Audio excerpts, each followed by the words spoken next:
petani saat ini terpaksa hanya menggunakan benih dari sisa hasil tanam sebelumnya.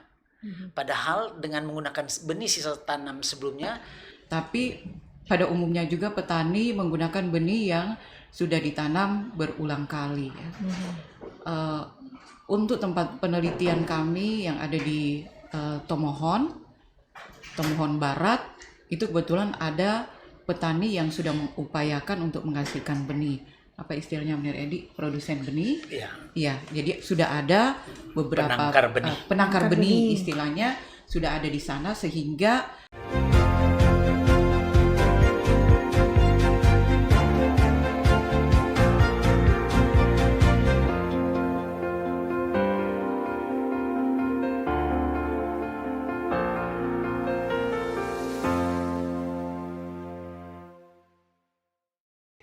Halo, jumpa lagi dengan saya dalam Agri Kreatif Podcast Fakultas Pertanian Unsrat.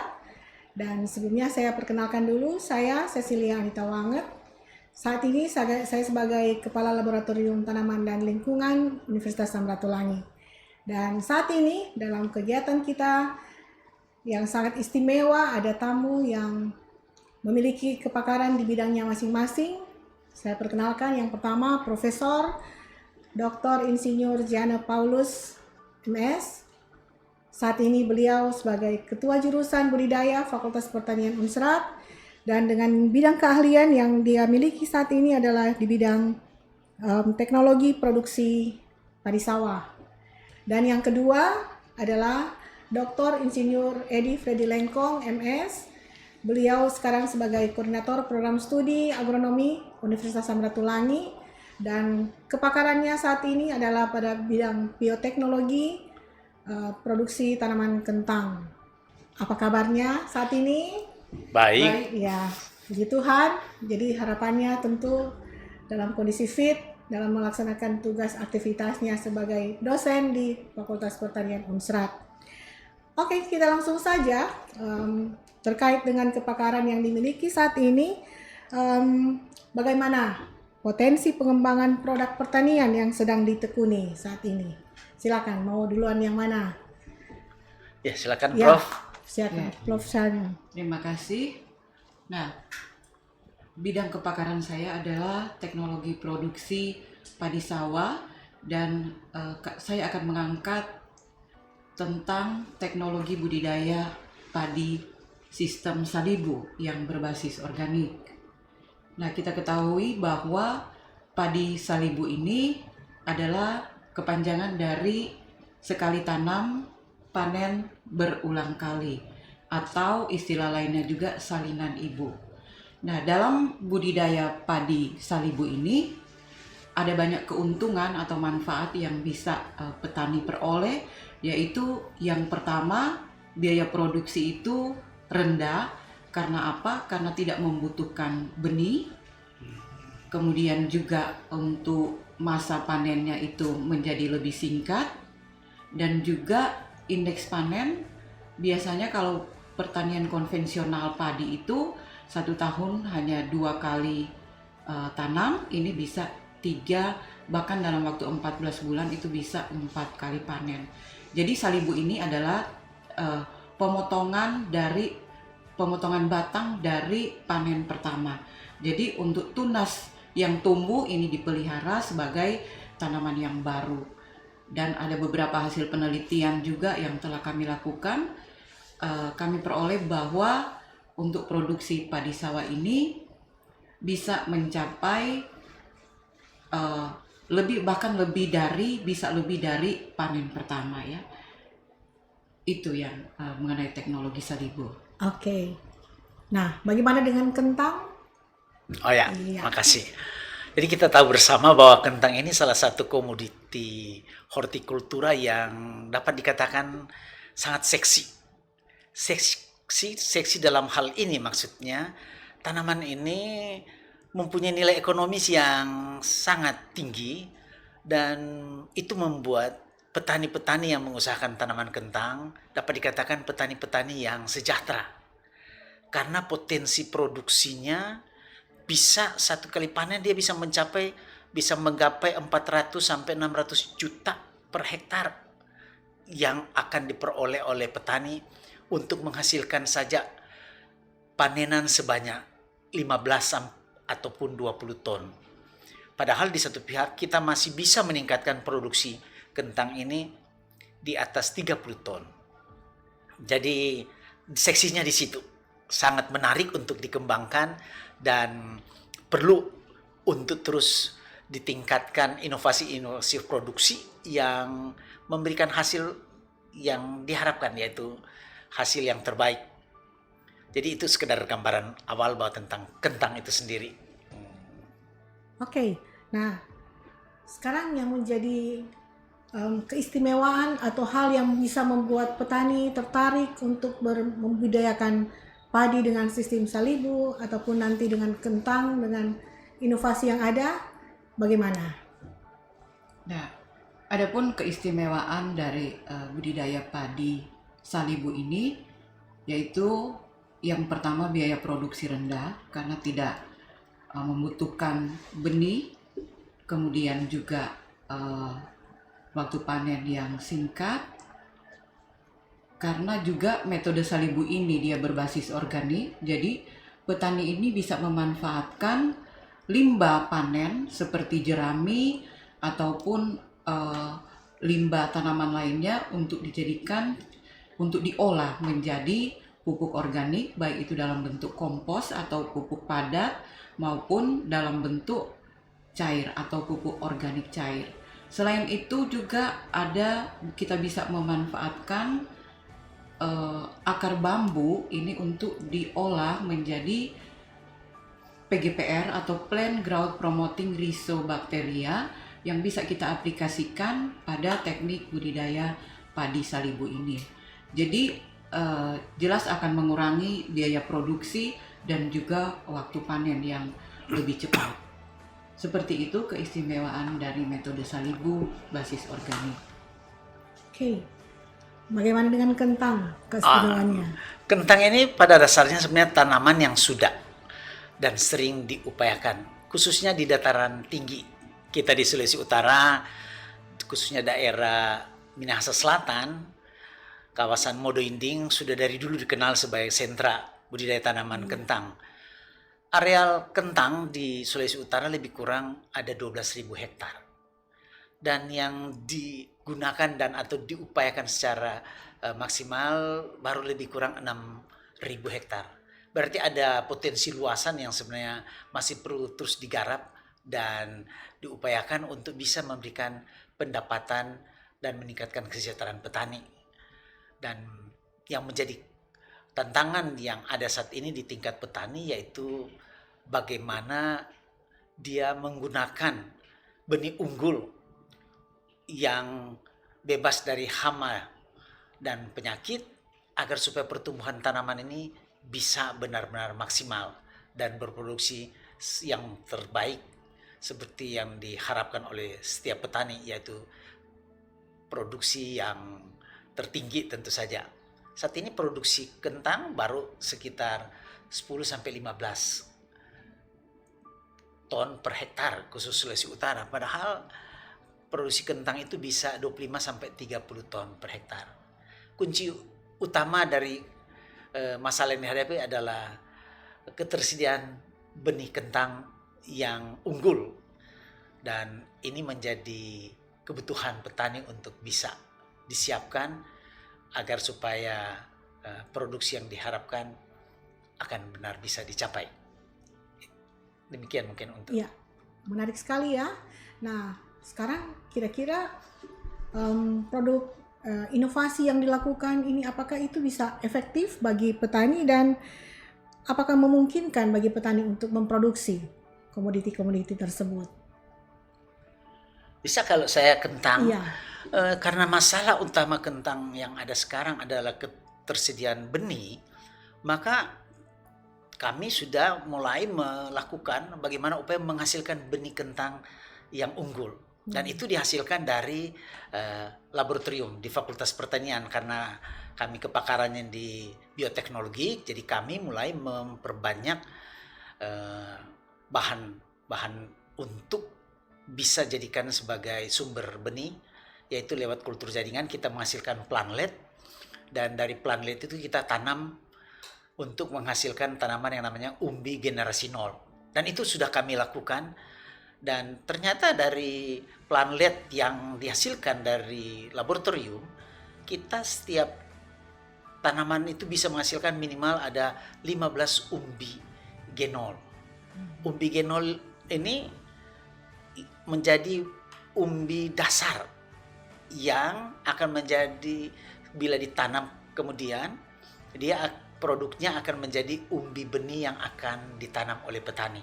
Dan itu sangat-sangat potensial untuk dikembangkan dan mempunyai nilai ekonomis sangat tinggi, karena kalau saat ini petani mendapatkan benih unggul, mereka membeli dari Jawa, dari Lembang, dan itu sangat mahal. Sampai di Modo-Inding khususnya itu harganya sampai 30.000 per kilo. Padahal kita bisa melakukan sendiri. Dan peluang ini yang harus kita ambil untuk mengembangkan kentang lebih produktif ke depan. Jadi petani sebenarnya bisa dengan cara memproduksi ataupun memanfaatkan yang sudah dihasilkan oleh Fakultas Pertanian, itu akan sangat membantu sebenarnya ya. Ya, sangat benar. Iya. Jadi perlu kolaborasi, dan kami tentu dengan teknologi yang ada siap untuk membantu petani, karena itu tujuan kita. Kita hadir bukan cuma sekedar mengajarkan teori, tapi menunjukkan ini praktek daripada teori-teori yang diajari kelas dan sudah terbukti. Ya, demikian. Iya, potensinya sangat besar. Nah, kalau ini salibunya gimana dengan petani? Kalau salibu memang sangat menguntungkan bagi petani, karena khususnya ya salibu yang berbasis organik. Jadi petani ini tidak bergantung sepenuhnya pada penggunaan pupuk kimia, karena selama ini petani itu bahkan dari dinas terkait itu memberikan bantuan pupuk, dan kemungkinannya mungkin pada suatu saat pupuk itu menjadi langka di pasaran, sehingga petani tidak bergantung lagi pada penggunaan pupuk kimia. Dan juga untuk teknologi budidaya salibu yang berbasis organik ini, berarti secara bertahap petani itu mengurangi penggunaan pupuk kimia dan meningkatkan penggunaan pupuk organik yang bisa dibuat sendiri oleh petani.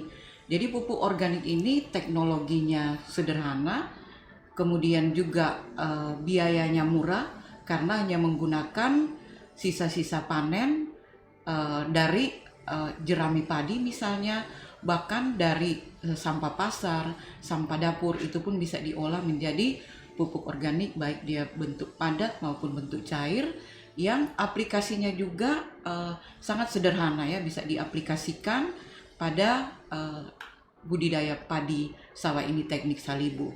Kemudian salah satu hal yang menarik juga bahwa untuk salibu ini ada pemotongan batang padi. Nah, sisa-sisa jerami ini tidak dibakar tetapi dikembalikan pada lahan sawah yang akan dipelihara oleh petani ini ya, untuk tunas-tunas yang baru yang akan muncul dari tanaman sesudah dipanen.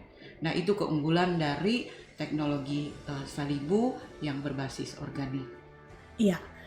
Nah, dalam pengalaman ketika membudidayakan kentang hasil inovasi yang baru, juga penanganan budidayaan padi sawah dengan inovasi-inovasi tadi, apakah pernah atau terkendala dengan hal-hal apa misalnya yang akhirnya bisa mempengaruhi, dan bagaimana proses penanganan sampai akhirnya proses produksinya itu berhasil?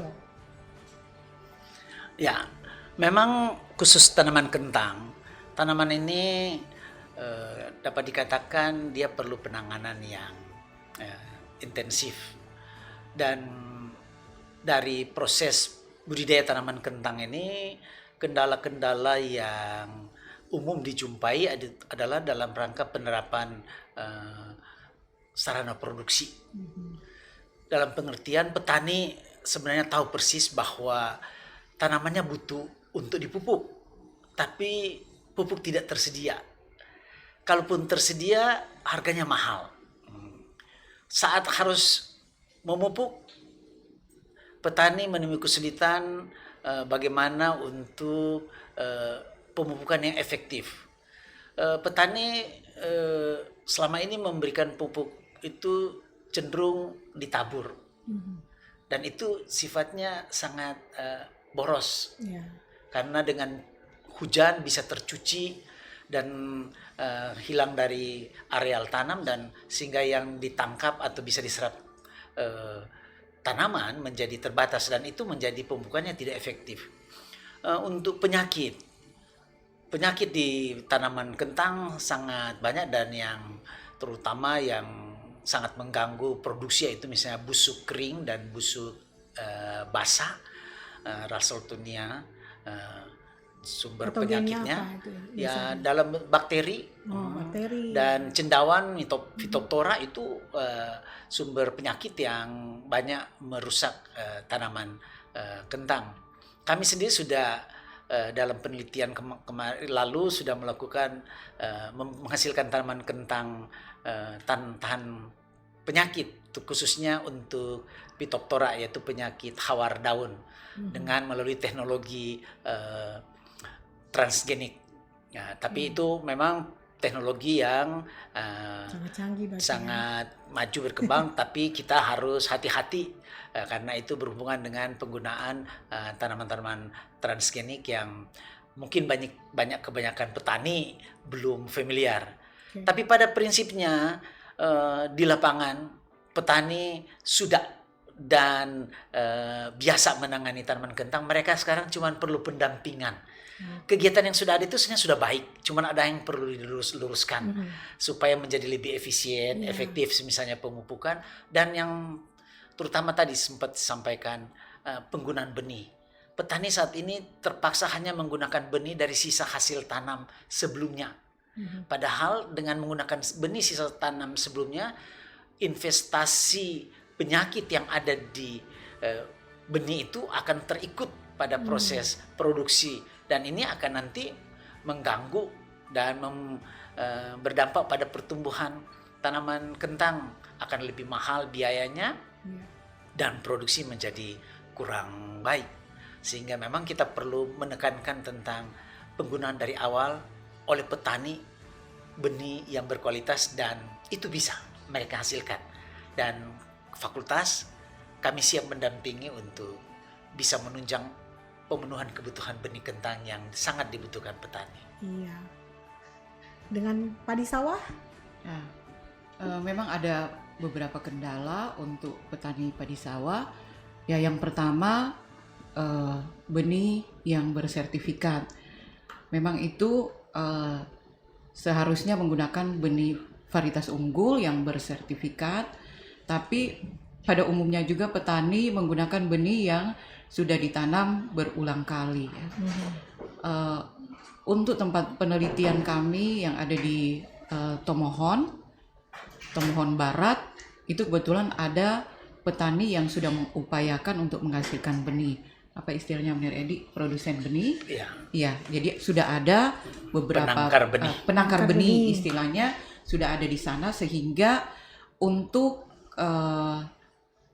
Tomohon dan sekitarnya itu sudah bisa memperoleh benih dari penangkar benih yang ada di Tomohon. Kemudian kendala lainnya adalah hama dan penyakit tentunya. Dan untuk padi sawah ini penyakit busuk leher atau istilahnya blast. Dan karena memang di lahan sawah itu petani sebagian besar itu sudah menerapkan budidaya basis organik, ya, belum organik full memang, karena untuk menuju ke organik full itu banyak syaratnya, ya.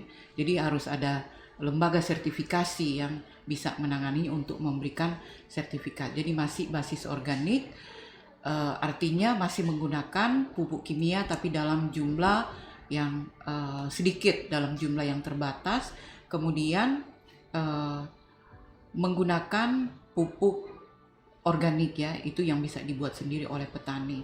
Nah, kami fokus pada pemanfaatan atau PGPR, Plant Growth Promoting Rhizobacteria ini, di mana ada 3 peranan dari PGPR ini, yaitu yang pertama juga sebagai biofertilizer, ya, kemudian yang kedua juga dia sebagai biopesticide, karena mikroorganisme atau mikroba yang hidup di bagian perakaran tanaman ini, mikroba yang berfungsi positif ini, dia bisa menyerang penyakit-penyakit atau patogen tanah. Kemudian selain itu juga PGPR ini dia berfungsi sebagai zat pengatur tumbuh, karena dia menghasilkan beberapa jenis zat pengatur tumbuh seperti auksin, IAA, dan gibberellin yang memacu pertumbuhan tanaman padi sawah ini. Jadi dari awal, karena sudah memacu pertumbuhan tanaman, pastinya juga akan memberikan hasil atau produksi yang lebih baik dibandingkan dari tanaman yang tidak menggunakan plant growth promoting Rhizobacteria ini. Iya, Seperti menarik itu. sekali. Kalau kita membandingkan antara padi sawah menggunakan sistem salibu dengan tidak menggunakan sistem salibu, apakah ada potensi kemungkinan perbedaan terhadap maksudnya serangan patogen atau ada hama yang akan mengganggu? Apakah ada perbedaan atau sama saja serangannya tetap sama atau bagaimana? Dan memang di lokasi penelitian kami itu bukan merupakan lokasi endemik untuk blast, ya. Ya mungkin di lokasi lain, tapi di lokasi penelitian itu tidak. Jadi sebenarnya untuk hama dan penyakit tidak menjadi kendala, karena budidaya padi basis organik ini sudah mulai dari tahun 2013 itu kami rintis. Jadi lokasi di Tara-Tara 2 ini tidak menjadi masalah untuk serangan hama dan penyakit, ya. Tapi mungkin di tempat lain, di lokasi yang berbeda itu ada masalah, ya. Sehingga kami menyarankan juga petani itu untuk bagaimana membudidayakan tanaman padi sawah itu berbasis organik supaya tanaman itu dia lebih tahan terhadap serangan hama dan penyakit. Selain itu juga kalau kita lihat dari harga jual, ya, harga jual itu produk organik itu tentunya dia harganya itu lebih tinggi dibandingkan dengan produk non organik. Seperti itu. Oke. Nah, kemudian bagaimana sebenarnya untuk nilai ekonomis dari kentang yang diproduksi dengan inovasi tadi, juga dengan padi ini, serta bagaimana potensi bisnisnya untuk bisa petani ataupun pengusaha yang ingin memproduksi komoditi-komoditi tadi? Ya, makasih. Khusus kentang, dalam hubungan dengan potensi bisnis dan usaha memberikan pendapatan lebih, ada 2 aspek yang bisa digali dari sini. Pertama dari sisi pengadaan benih kentang. Yaitu pertama bahwa kalau selama ini petani membeli kentang dari Jawa Barat untuk benihnya, dan harganya demikian mahal, 30.000 sampai di sana, sampai di Modo Inding. Padahal kalau kita kembangkan di daerah itu jauh lebih murah. Kita bisa mendapatkan harga mungkin cuma sampai 10.000 dan atau 15.000, sehingga harganya 50% lebih murah.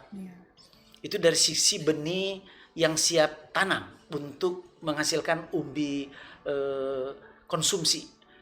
Kita juga bisa mengadakan sendiri umbi benih untuk golongan kelas umbi generasi 0. Umbi generasi 0 itu kalau dijual di pasaran, kalau kita bisa beli dari online itu 5.000 seukuran kelereng, 1 biji.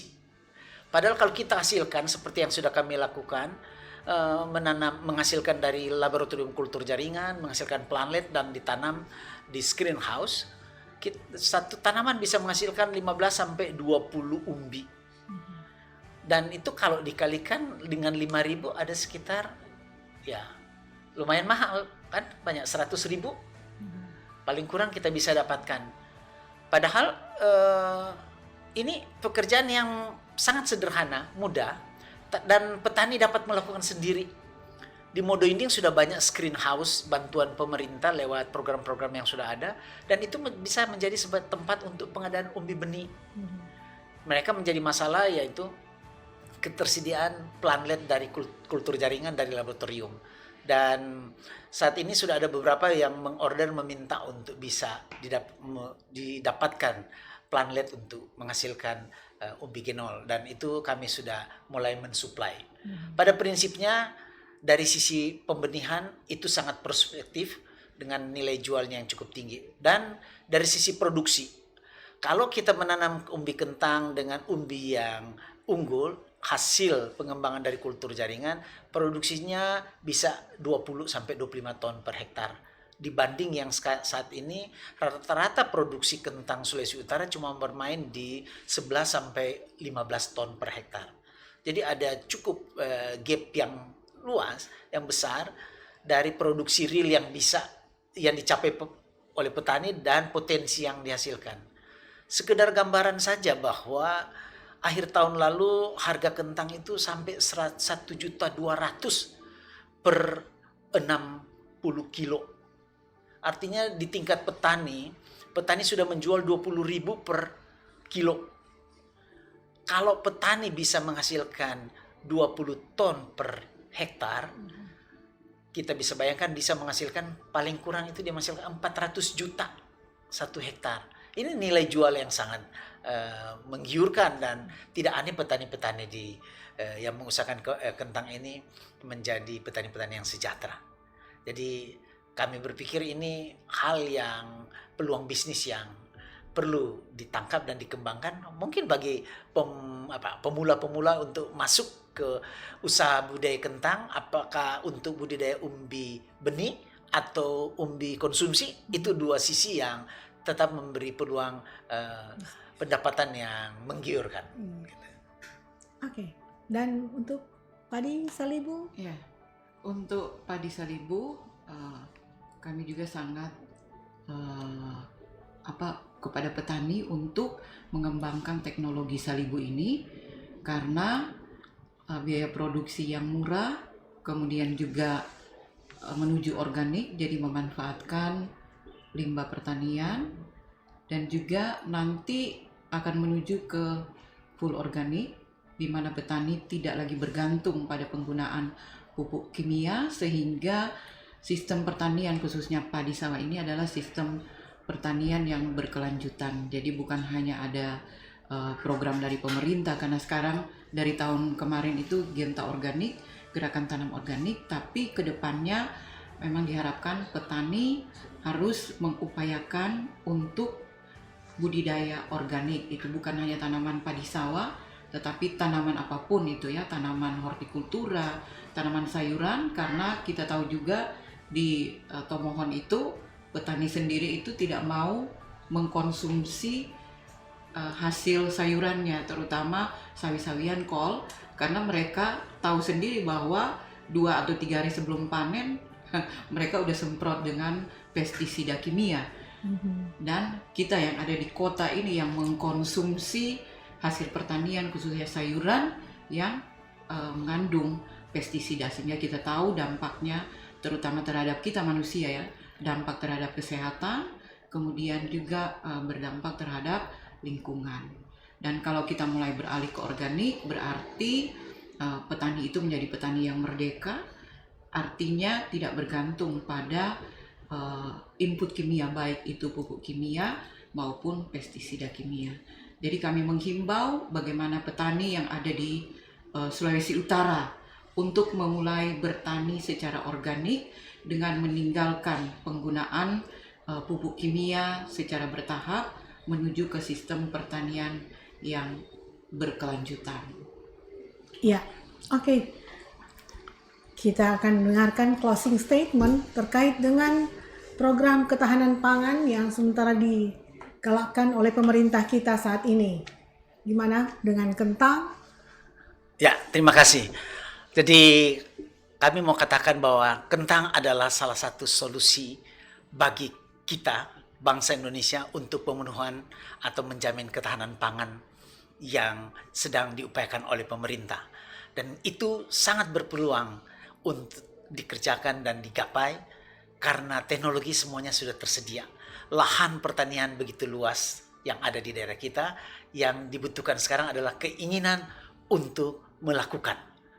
Keinginan untuk menggapai apa yang menjadi harapan bahwa kita menjadi bangsa yang terpenuhi semua kebutuhan pangan dan kesejahteraan akan bisa diperoleh lewat produksi pangan yang dilakukan secara mandiri di bidang khususnya tanaman kentang yang menjadi harapan idola daerah-daerah dataran tinggi, bahkan di dataran rendah bisa dikembangkan untuk pengembangan kentang itu sendiri.